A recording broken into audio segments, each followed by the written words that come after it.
167 milliards de dollars, c'est le montant qu'un seul Français possède. Et ce Français, c'est bel et bien l'homme d'affaires Bernard Arnault. 167 milliards, c'est le salaire minimum de plus de 100 millions d'individus.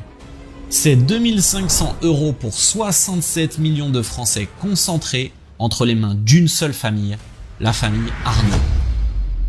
Le hasard a fait son choix et il a choisi Bernard Arnault. Sa marque de fabrique, c'est sa timidité. Et son génie, c'est sa vision. On peut le haïr ou le détester, mais on peut rarement être indifférent face à ce qu'il a créé. Un empire géant. LVMH qui domine le marché du luxe sur tous les continents. Porter du Louis Vuitton est devenu le symbole de la réussite et du succès. Et à l'ère où les réseaux sociaux amplifient les apparences, il n'est jamais aussi tentant de s'exhiber ostensilement avec du luxe. Et Bernard Arnault n'a jamais été aussi rentable que maintenant. Il a eu un parcours inspirant et atypique dans le paysage entrepreneurial français.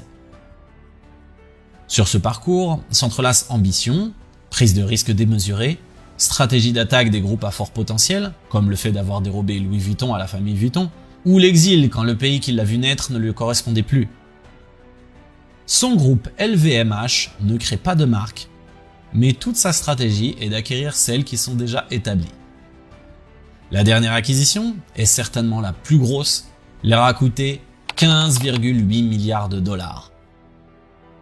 Bernard Arnault a eu une chance unique. Ses parents et ses grands-parents étaient là pour le soutenir dans n'importe quelle étape de sa vie.